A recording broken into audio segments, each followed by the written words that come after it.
region. I now give the floor to Mr. Huang Xia. Monsieur le Président, Mr. President, distinguished members of the Council, Excellencies, ladies and gentlemen, I thank you for providing me with this opportunity to update you on the recent developments in the situation in the Great Lakes region. I would have liked to be the bearer of good news on the status of the crisis shaking the east of the Democratic Republic of the Congo and the region. Regrettably, that's not the case.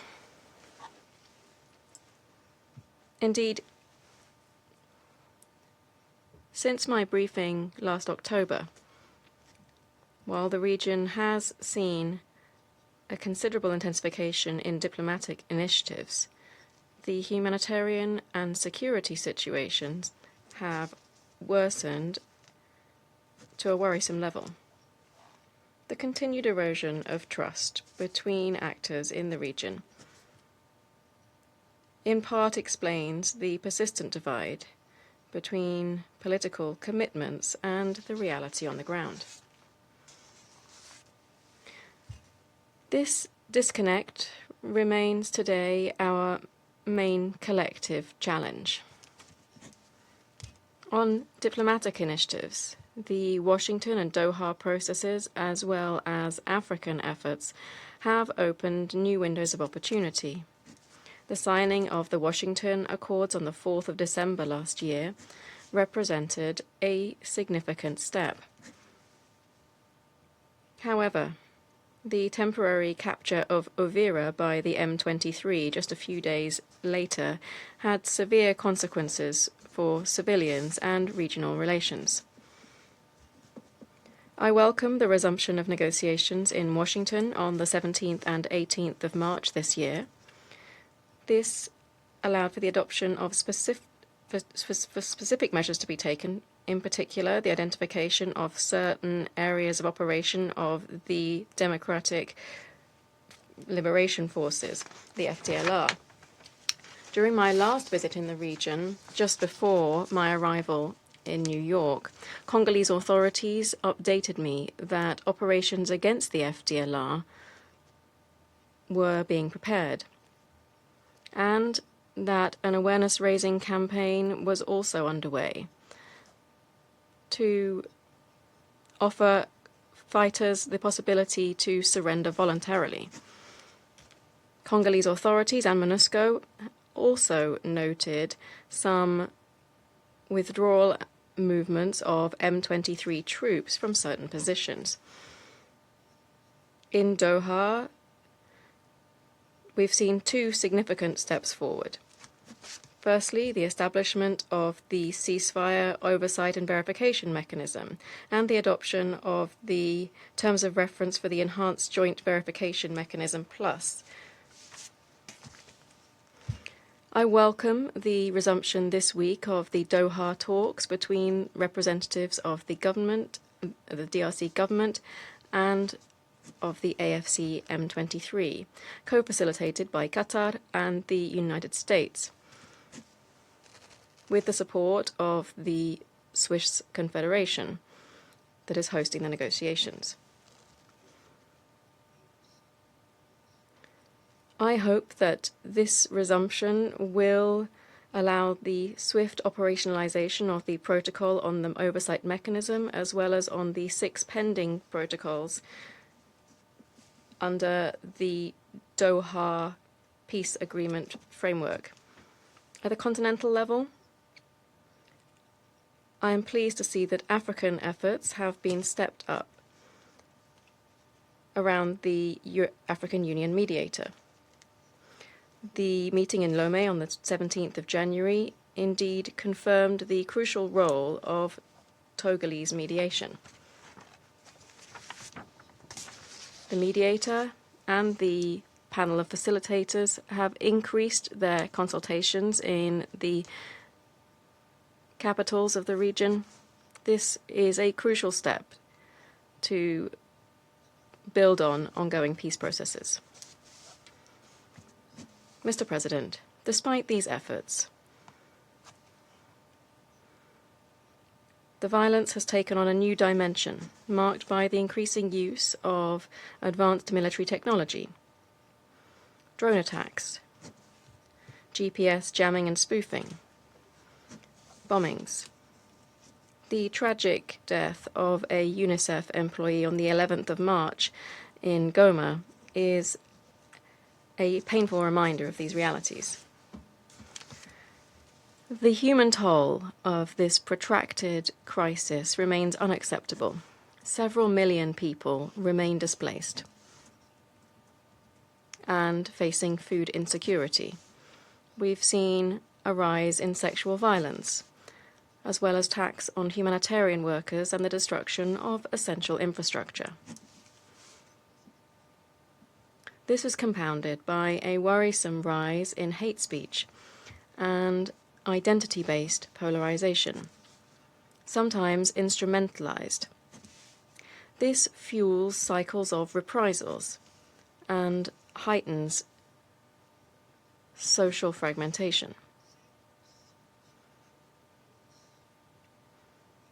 This situation threatens to transform an already serious security crisis into an even more devastating community-level conflict. These dynamics are also exacerbating regional tensions between certain countries in the region. In response to these worrisome trends, I have stepped up my own good offices.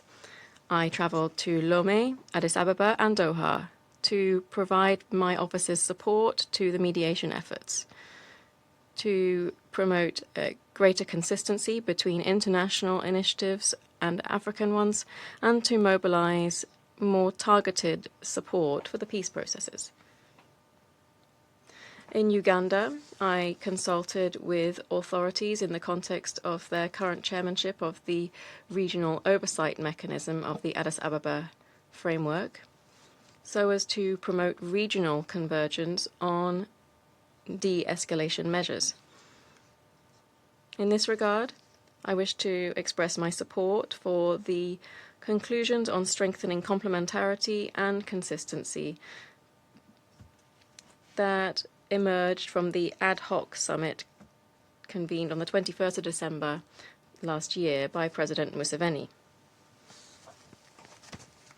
My office has also enhanced its support for long-term stabilization efforts, notably by supporting a high-level workshop on combating the illegal exploitation of natural resources, drawing on lessons learned from the Kimberley process, and by consolidating the participation of women and young people in peace processes, in line with Security Council Resolutions 1325 and 2250. Furthermore, under my office's facilitation, member states of the Contact and Coordination Group have developed standardized operating procedures, SOPs, for the disarmament, demobilization, repatriation, and reintegration of foreign armed groups. These SOPs aim to harmonize non-military approaches and will be endorsed at a ministerial meeting scheduled for June.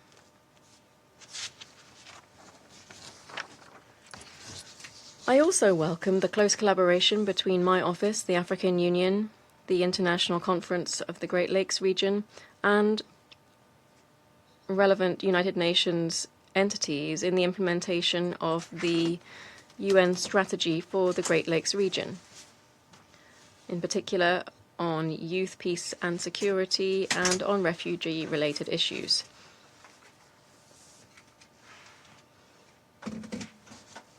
This momentum in this area was particularly clear during the commemoration of the 10th anniversary of Resolution 2250. My office, the UNFPA, the UNDP, and UNICEF all supported the work of youth organizations committed to peace building in the region. as well as the organization of a conference entitled Reflections and Renewed Commitment for Africa on young people in partnership with the ICGLR and COMESA. My office also worked with the UNHCR and the European Union to organize from the 16th to the 18th of March a regional ministerial conference on comprehensive solutions for Burundian refugees, bringing together regional governments, South Africa, Burundi, Kenya, Mozambique, Uganda, Rwanda, Tanzania, and Zambia, as well as regional economic communities and several partners. Mr. President, distinguished members of the Council, it is regrettable that commitments made through the Washington and Doha processes have not yet been fully translated into sufficient action on the ground. The risk of slippage towards a regional confrontation remains present. This Council cannot afford to see a recurrence of the cycle of violence that it has seen for all too long. The comprehensive implementation of Resolutions 2773 and 2808 is urgent. In this context, this Council's support is vital to ensure that the parties make specific progress. The immediate priority is the establishment of an effective, verifiable, and fully respected ceasefire. Its credibility hinges on the full operationalization of the oversight mechanism and the EJVM+. Indeed, the monitoring, verification, and reporting functions of these mechanisms are essential to restoring a de-escalation. The resumption of negotiations between the DRC and the AFC M23 represents a considerable opportunity to better define the modalities for effective operational cooperation between the parties, so as to ensure full respect for the ceasefire. In addition, it's essential that members of the Council strengthen their engagement with the parties to secure the opening and protection of humanitarian corridors, guaranteeing safe, swift, and unimpeded access to populations in need. On the political level, it's essential that we address this crisis while remaining mindful of its regional and historical dimensions.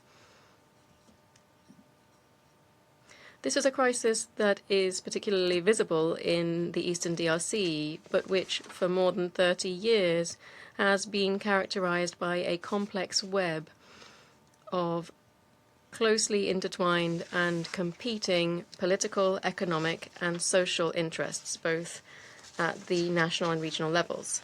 It is in this context that my office has been entrusted with a regional mandate that runs as a complement to the national mandate of MONUSCO. Indeed, the situation on the ground and persistent mistrust among countries today continue to highlight the relevance of this regional mandate in addressing the root causes of the conflict in the Eastern DRC. At the same time, it's crucial to support the mediation led by Togo and the work of the panel of facilitators. On the 27th of March this year, I met with the African Union mediator. It is imperative that we lend him strong political, technical, and financial support in order to promote a high-level political dialogue among leaders and to reinforce mediation initiatives already undertaken in Washington and Doha. While efforts should naturally converge around the pre-existing agreements, the rebuilding trust between regional leaders is just as essential to ensure the long-term success of any agreement. I therefore urge the Security Council to support these trust-building initiatives, which is an essential precondition for true, lasting peace. Finally, in order to address the root causes of the conflict, the revitalization of the Addis Ababa Framework Agreement remains essential. In this regard, I welcome the commitment of the South African authorities, whom I met recently in Pretoria, to continue these revitalization efforts within the framework of South Africa's presidency of the Regional Oversight Mechanism, beginning in 2027. This will be a fresh opportunity to strengthen the regional momentum for sustainable peace. Allow me to conclude with an appeal to the parties. No resolution, no mediation, no verification mechanism can succeed unless the parties directly concerned choose the path of peace. I therefore call upon the DRC, Rwanda, and all concerned actors, including the AFC M23, to resume frank dialogue, to immediately ease tensions, and ensure the effective and timely implementation of all of their commitments. Thank you. I thank Mr. Xia for his briefing. I now give the floor to Ms. Sima Sami Bahous.